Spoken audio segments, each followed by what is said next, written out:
Hello guys, welcome to my channel. My name is Joseph Onyonyi, coming live to you from the slopes of Mount Elgon, Bungoma County.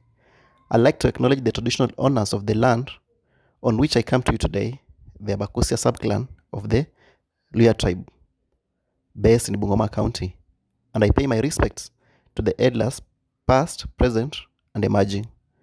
I also recognize that we are connecting here from virtually and physically constructed places across time.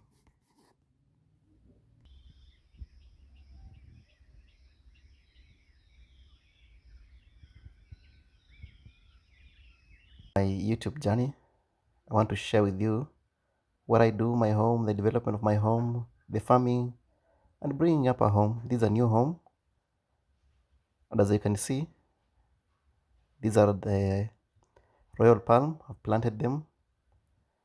I've interplanted them with that's the okra, just to help as a ground cover because the surface is just bare, and I want to just grow some vegetation. As I've grown some trees. Trees take some time, but as for the vegetation, like this okra, they grow very fast, so they provide a cover. And as you can see, my chicken there, my chicks, they're enjoying the cover. Now they protect them from the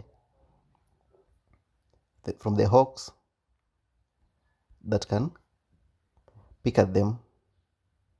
So guys, this is my compound. This royal palmia is flourishing. Yeah, quite flourishing. I see the compound. I planted what we call the Kikuyu grass. I prefer it for its hardiness. Not yet at its maximum potential, but it's doing well. Guys, you can see here, this is my driveway, lined nicely on one side by a whistling pine, and the other side you can see there's no pine. So that side there, electricity poles will pass by the other side. So this is my driveway. It's almost over 100 meters long, and just add some aesthetic beauty to my compound. You can see, and they're doing well. This tree here, you can see, that's a thicker palm. I prefer them for their nice shade. They don't grow too tall, just tall enough to provide some good shade. They also don't shed leaves as much, so they keep your compound quite clean. So guys, welcome to my channel. This is a yellow bottle brush. Yeah, it's just starting to flower, and in the near future they're going to make this compound quite a story. So you can see I have several of them. This is another one there, the bottle brush.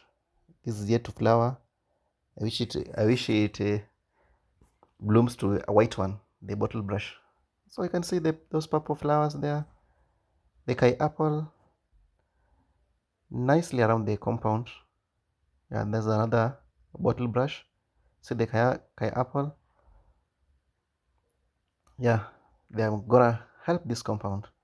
And guys, I've separated my compound from the garden with a wire mesh, because guys, chicken are very, they like they destroy vegetables. So I've separated the farm from the compound so that the chicken can roam freely in the compound as I plant some vegetables there and what have you. So you see, the land is ready till very clean. I'll show you what I'm intending to do with this farm here. So I've separated with the chain link the garden from the compound. And guys, this tree just appears naturally, grows naturally in western region, especially in Nyanza. Just grows freely. Yeah, this tree is very hardy. It's a hardwood, what I know. Doesn't shed leaves, and doesn't grow very tall and provides the best shade, you know. It's an indigenous tree. I think it's endemic to the western region of Kenya. Subject to confirmation. So it's a very good tree. I planted them. They grow very slowly. It's a hardwood, so they grow very slowly. But at long last, you know, they can give you the best shade. So guys, these are pumpkins also. Planted them in my garden. Yeah, it's doing well, quite well. I'm expecting some pumpkins soon. And the good thing with pumpkins, you know, you can eat the leaves as long as as as well as the fruit. Sorry, as well as the fruit, they are full of the leaves are full of zinc. So it's a good vegetable. So I have plenty of them. They are fruiting. You know, those are pumpkins.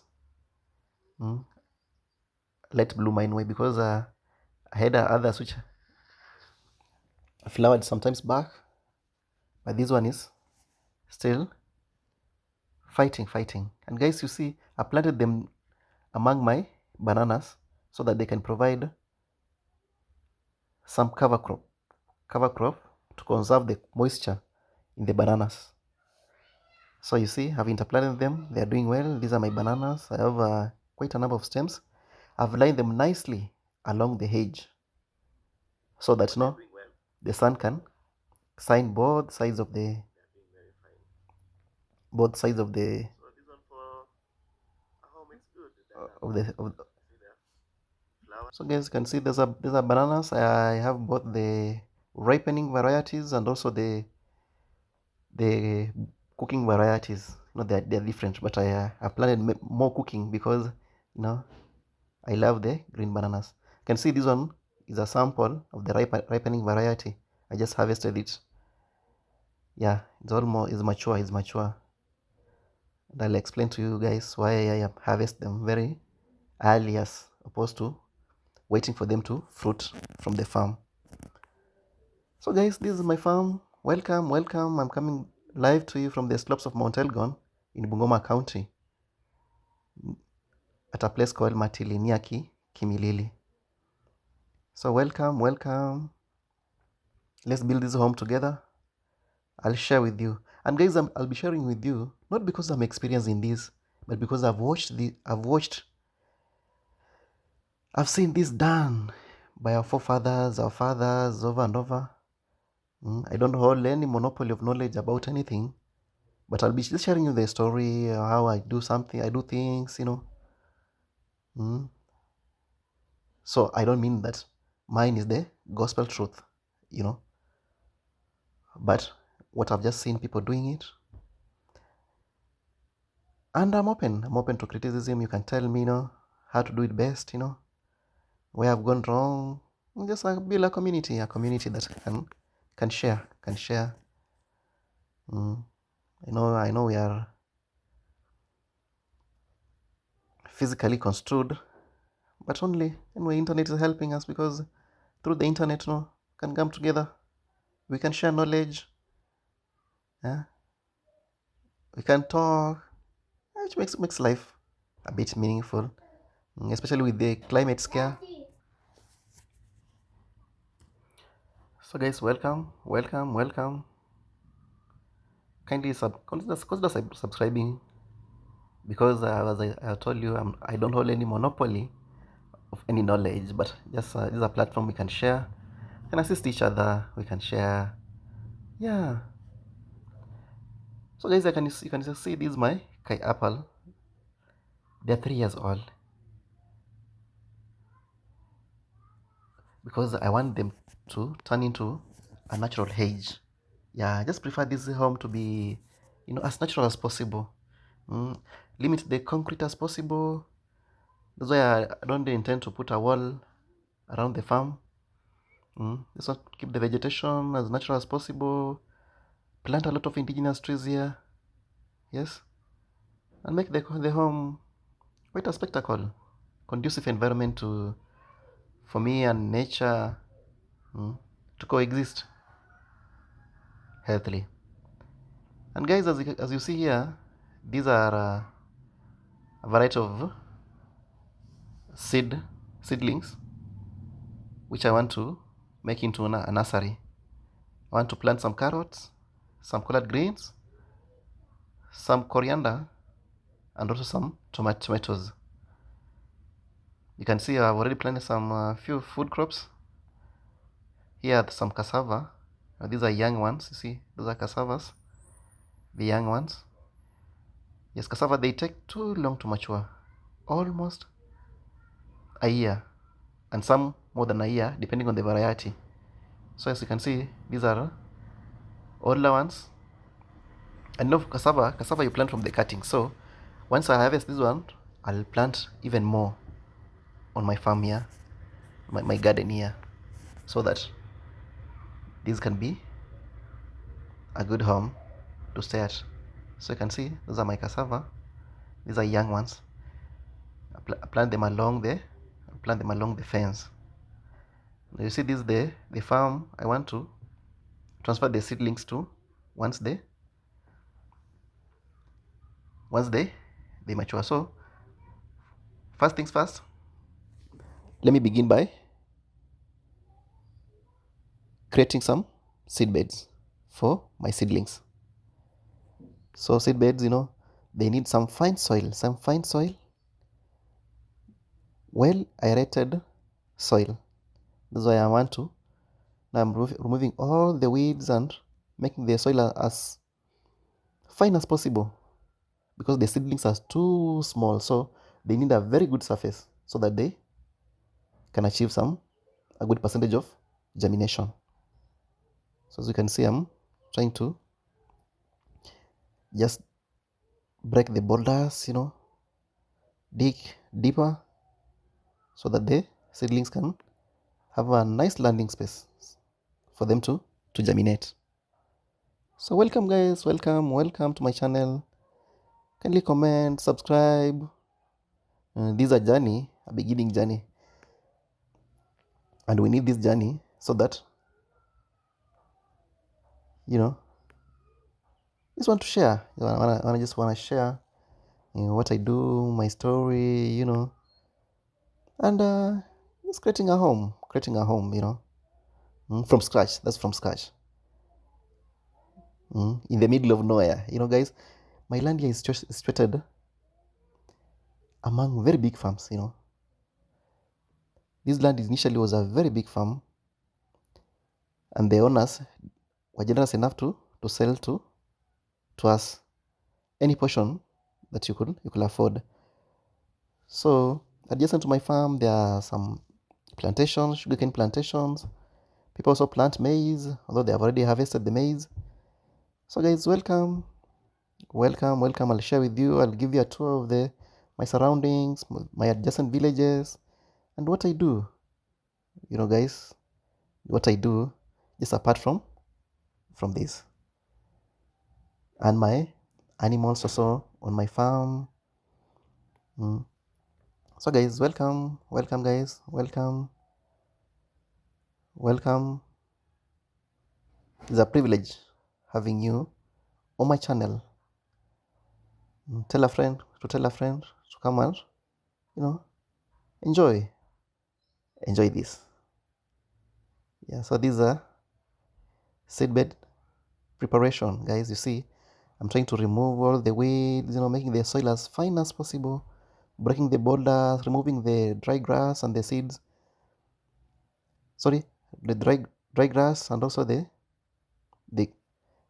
those germinating. And you can see, guys, these Amos Wambulua. Amos is my good friend.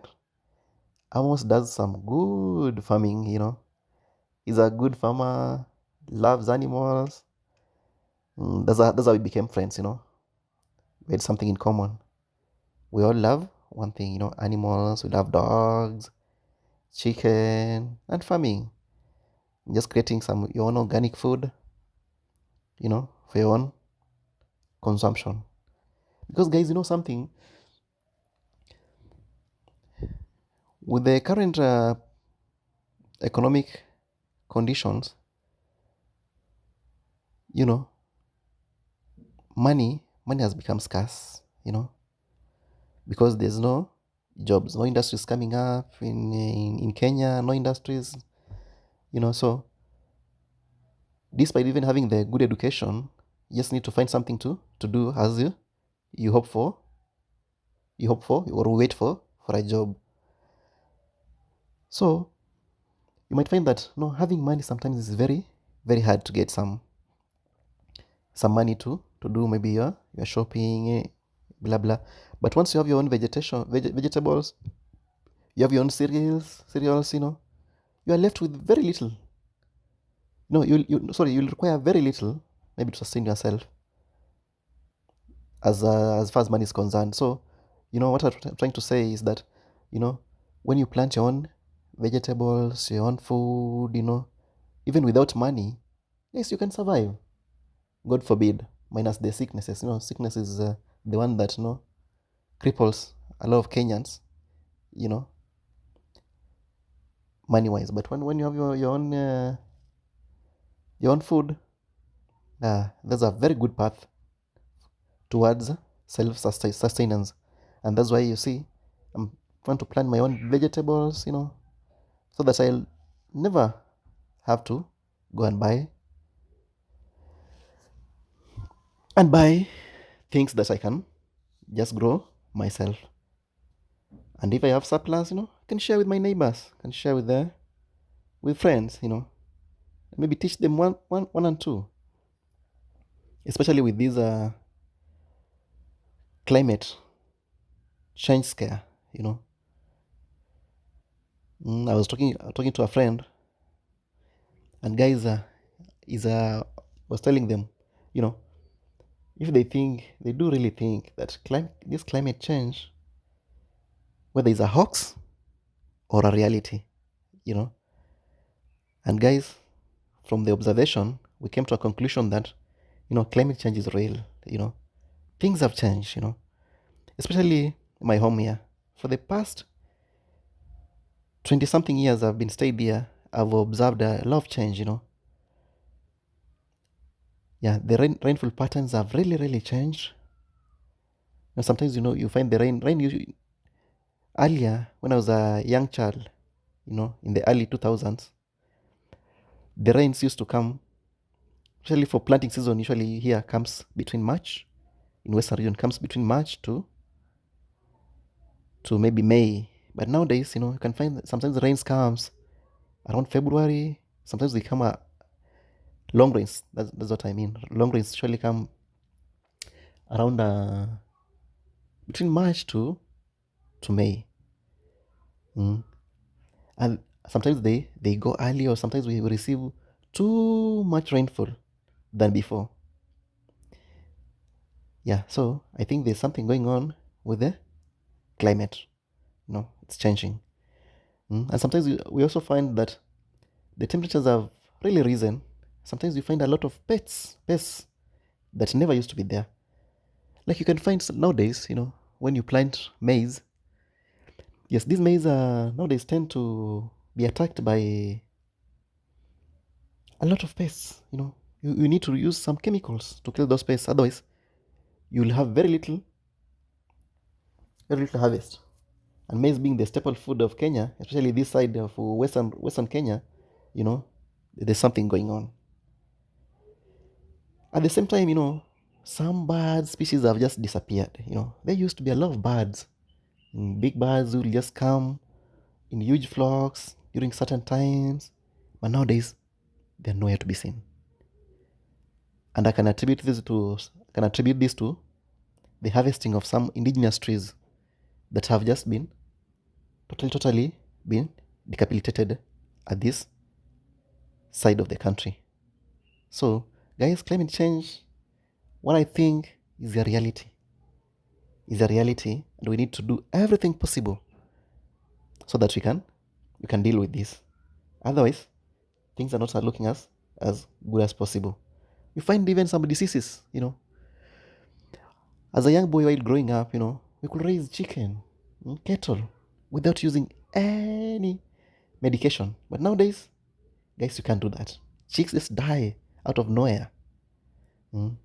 Some diseases have just come.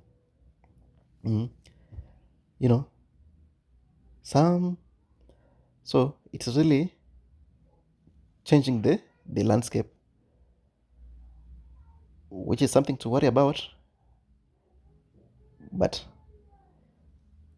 I'm glad that, you know, it was discovered early and things are gonna change because measures have been put in place to deal with this. Multinationals, companies, the NGOs, governments, and I'm glad to announce that our government is also proactive as long as these things of climate change is concerned.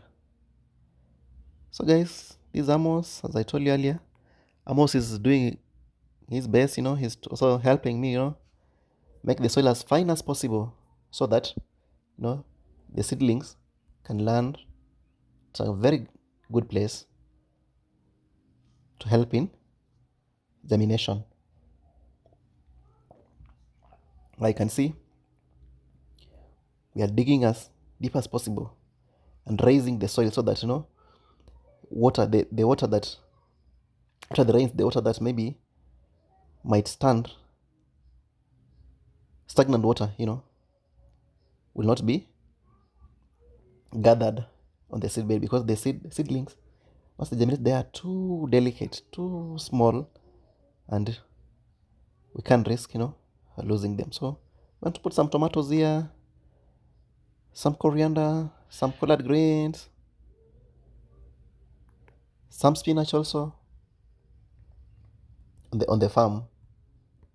We will eat those ones. We will feed them on our rabbits or chicken also. And guys, I want to raise these vegetables organically.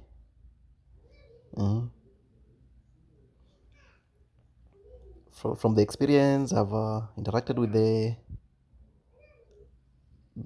those people who have been here long before we came, and I want to